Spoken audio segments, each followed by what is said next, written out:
Pensa bem, o que faz uma bola de futebol parar de rolar? Ou, sei lá, um foguete conseguir subir para o céu? Pode parecer super complexo, né? Mas, na verdade, o movimento de tudo que está na nossa volta é governado por só 3 regrinhas, simples e muito poderosas. Hoje, a gente vai desvendar as famosas leis de Isaac Newton e entender de vez como funciona o universo em movimento. Vamos começar com uma pergunta que, olha, parece ter uma resposta bem óbvia. A gente chuta uma bola, ela rola um pouco e para. É o que a gente espera, né? Parece ser a tendência natural das coisas. Mas e se essa nossa intuição, esse tal de senso comum, não estiver contando a história completa? Então, nosso roteiro de hoje é este. Primeiro, vamos entender por que a nossa intuição às vezes nos engana. Logo depois, a gente vai conhecer o conceito de força. E a partir daí, vamos mergulhar em cada uma das 3 leis de Newton que, sério, mudaram o jeito como a gente enxerga o mundo. Ok, vamos lá. Começando pelo nosso senso comum. No dia a dia, tudo que a gente empurra parece que quer parar. Seja um carrinho de supermercado ou uma bola de boliche. Essa experiência de todo dia cria uma intuição na gente. Só que essa intuição é moldada por uma força que a gente não vê, mas que está em todo lugar, o atrito. E é por causa dele que a física teve que chegar e dar uma corrigida na nossa intuição. E é aqui que o jogo vira. Para a gente quebrar essa ideia e entender por que as coisas realmente se movem ou param de se mover, a gente precisa apresentar o protagonista dessa história. E esse protagonista é a força. É isso aí. Na física, força é a causa de toda e qualquer mudança no movimento. Se alguma coisa acelera, freia ou muda de direção, pode ter certeza tem uma força agindo ali. Mas o que exatamente a gente define como força? Bom, a gente pode pensar de um jeito bem simples. É um empurrão ou um puxão. Mas o conceito é um pouquinho mais fundo. Uma força é sempre uma interação.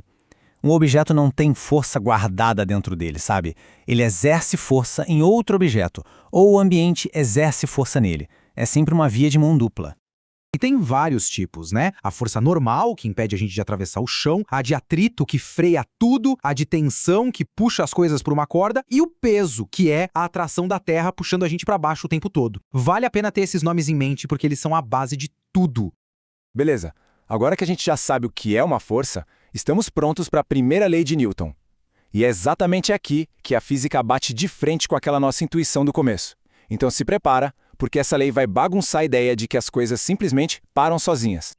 E aqui está a grande virada de chave. A lei diz que o estado natural de um objeto não é ficar parado, é continuar fazendo exatamente o que ele já estava fazendo. Um objeto só para se uma força de fora, tipo o atrito, o forçar a parar. O movimento em si não precisa de uma causa para continuar existindo, mas a mudança no movimento, essa sim precisa.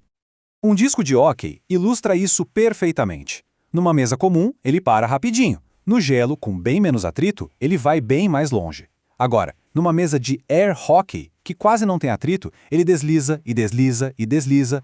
Se a gente pudesse tirar todo o atrito, ele simplesmente se moveria para sempre. Essa resistência a mudar de movimento tem um nome: inércia. É tipo a preguiça dos objetos. Os pratos na mesa querem continuar parados, por isso a toalha sai. E o ketchup dentro da garrafa quer continuar se movendo, por isso ele espirra para fora. A inércia está em todo lugar, é só saber onde olhar. Certo. A primeira lei explica o mundo ideal, né?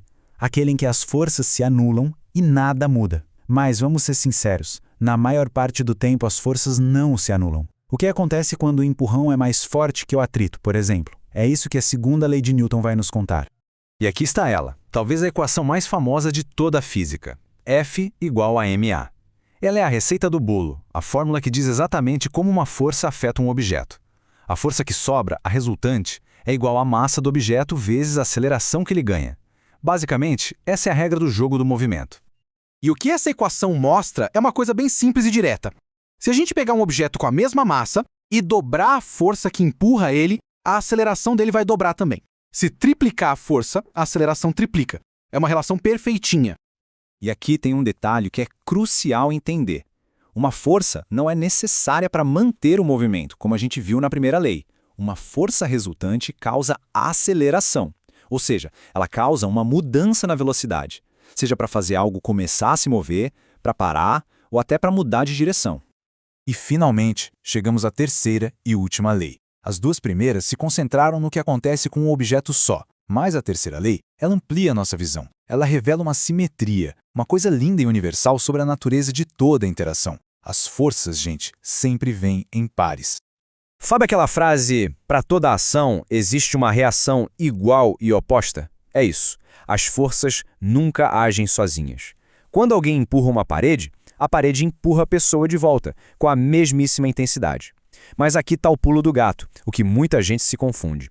Esse par de forças, ação e reação, atua sempre em corpos diferentes. Então vamos fazer um teste rápido. Um mosquitinho minúsculo bate de frente com um caminhão gigante. A intuição grita que o caminhão fez uma força muito maior no mosquito, certo? Pois é, a resposta, que vai contra tudo que a gente imagina, é: as forças são exatamente iguais. A força que o caminhão faz no mosquito é a mesma que o mosquito faz no caminhão. Mas como assim, a gente pensa? A diferença brutal no resultado não está na força, que é a terceira lei, mas sim na massa, que é a segunda lei. A mesma força, aplicada na massa minúscula do mosquito, causa uma aceleração, bem, catastrófica. Já no caminhão, essa mesma forcinha não faz nem cócegas.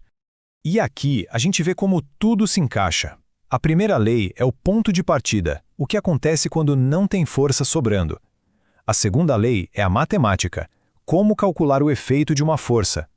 E a terceira lei é a regra universal.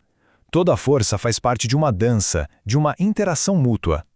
E a beleza disso tudo está na universalidade. Juntas, essas três leis formam um sistema que é incrivelmente poderoso. Elas descrevem o movimento de praticamente tudo que a gente consegue ver e tocar, desde a coisa mais boba do dia a dia até o movimento dos planetas. E para a gente terminar, fica uma provocação. As leis de Newton são uma base fantástica, mas elas têm limites, viu? O que será que acontece com objetos em velocidades pertinho da luz? Ou lá no mundo minúsculo dos átomos?